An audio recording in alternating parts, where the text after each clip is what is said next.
होगा और रोज़ बरोज़ इस सेगमेंट में हम ग्रो और CNBC आवाज़ की आई थिंक एक खास पेशकश जिसको लेकर हम रोज़ बातचीत करते हैं और चाहे वो ट्रेडिंग हो चाहे वो इन्वेस्टमेंट हो उसके विभिन्न विकल्पों से और जो उसमें दिक्कतें होती हैं और कुछ महत्वपूर्ण पहलू होते हैं उससे आपको अवगत कराने की कोशिश कर रहे हैं। देखिए इस कड़ी में आज एक दरअसल इस कड़ी को हमने यहाँ पे इसलिए इनिशिएट किया है, स्टार्ट किया है। आज एक बड़ा इंटरेस्टिंग प्रश्न आया था सोशल मीडिया प्लेटफॉर्म पे। वो मैं आपको प्रश्न जरा सुनाता हूँ पढ़ के, उसके बहुत वाज़ेह प्रश्न है, मानस उसका जवाब भी देंगे। ये प्रश्न है सुनील पंडिका साहब जी का और मानस ये बिल्कुल सही है। इनफैक्ट मैंने अपना करियर जब डीलर्स की तरह स्टार्ट किया था ये चीज़ें फील करता था।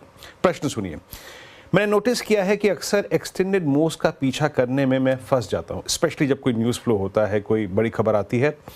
सडन मार्केट मूव्स के दौरान ये सोच कर कि मैं कोई मौका मिस ना कर दूं, लेकिन अचानक लिए सौदे में एंड स्पेशली मानस जब हम कोई मार्केट में सौदा लेते हैं, जैसे प्राइस ऊपर है मैंने मार्केट सौदा ले लिया, वहीं से ट्रेड रिवर्स हो जाता है।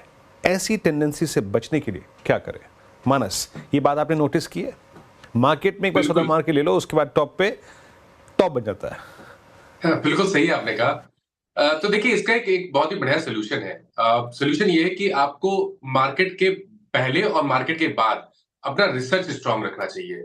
आपकी एनालिसिस अच्छी होनी चाहिए। मार्केट ओपन होने के पहले ही अपना ट्रेडिंग प्लान बना लें और ध्यान रखें, अगर आप मूविंग एवरेज के थ्रू ट्रेड करना चाहते हैं, पैटर्न्स के थ्रू ट्रेड करना चाहते हैं, ऑसिलेटर्स के थ्रू ट्रेड करना चाहते हैं, तो वो प्लान आपके पास होना चाहिए कि अब अगर ये लेवल्स ब्रेक होंगे, इस तरह के मूविंग एवरेज के पैटर्न होंगे या चार्ट्स पे पैटर्न होंगे, तभी आप ट्रेड लेंगे। तो अगर आपने पहले मार्केट ओपन होने के पहले प्लान बना लिया है, तो शायद ये जो फंसने का जो चांसेस है वो काफी कम हो जाते हैं। तो आप पहले से एंट्री तय कर लीजिए, exit, stop loss, risk reward बहुत जरूरी है। देखिए रिस्क रिवॉर्ड पे ध्यान रखिए, जब आप ट्रेड ले रहे हो तो ध्यान रखिए कि रिवॉर्ड आपके फेवर में हो, एटलीस्ट 1:2 का। ₹1 का आप रिस्क ले रहे हैं तो ₹2 का रिवॉर्ड जरूर होना चाहिए। तो ये 2-3 चीजें याद रखें और अपने इमोशंस को कंट्रोल कर लें। अगर आप अगर एक कोई न्यूज़ के चलते कोई फास्ट मूव आपको स्टॉक में देखने को मिले, तो आप ध्यान रखिए कि आपने मॉर्निंग में मार्केट ओपन होने के पहले प्लान क्या बनाया था और उस प्लान पे ही फोकस करें। और जैसा मैंने पहले आपको बोला कि मार्केट के बाद का रिसर्च बहुत इंपॉर्टेंट है। आपने जो ट्रेड लिए हैं, उसमें आपने कहाँ गलतियाँ की हैं, तभी पता लगेगा जब आप अपने ट्रेड को वापस एनालाइज़ करेंगे, चार्ट्स पे एनालाइज़ करेंगे। तो ये 2-3 चीजें कर लें। मेरे हिसाब से मार्केट ओपन होने के पहले और बाद वाला रिसर्च बहुत इंपॉर्टेंट है इस चीज़ से बचने के लिए। देखिए मार्केट ओपन होने से पहले और ओपन होने के बाद दोनों मार्क कर लें। पर स्पेशली मानस मैं एक चीज़ दिख रहा हूँ, जैसे मान लीजिए जस्ट फॉर इंस्टेंस आप एक बार ल्यूपिन का इंट्राडे चार्ट लेके आइए। ल्यूपिन करीब 0.25% ऊपर है, आज का इंट्राडे हाई 20 डे में है। अब ये 2% है, आज के ट्रेडिंग पैटर्न के मुताबिक ये आज का सबसे स्ट्रॉन्ग मूवर है and it's almost up about I think 2%। मान लीजिए एक ल्यूपिन में खबर आती है, एक सकारात्मक खबर, पॉजिटिव खबर, स्टॉक चलना शुरू करता है। ये जो नॉर्मल तेज़ी है 2% की है, इसके ऊपर मैं कितना जा सकता हूँ? मतलब मैं और वैल्यू एट रिस्क कितनी रखूँ जहां से आप रिवॉर्ड के एक्सपेक्टेशन रह सकते हैं इंट्राडे ट्रेड के लिए? तो देखिए एक चीज ध्यान रखिए, जब आप इंट्राडे ट्रेड कर रहे हो तो आपको पता होना चाहिए कि 5% के ऊपर के मूव बहुत ही ज्यादा कम आते हैं इंट्राडे सेशन में।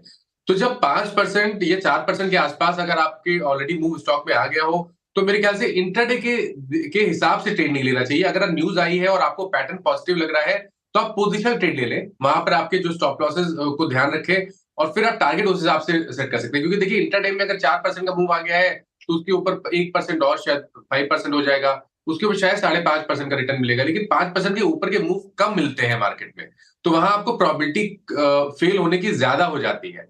इसलिए ध्यान रखें, जहां पर बड़ा मूव ऑलरेडी आ चुका है वहां पर इंट्राडे के हिसाब से ट्रेड ना ले, एनालाइज करें स्टॉक को पोजिशनल के हिसाब से, फिर ट्रेड लें वहां पर।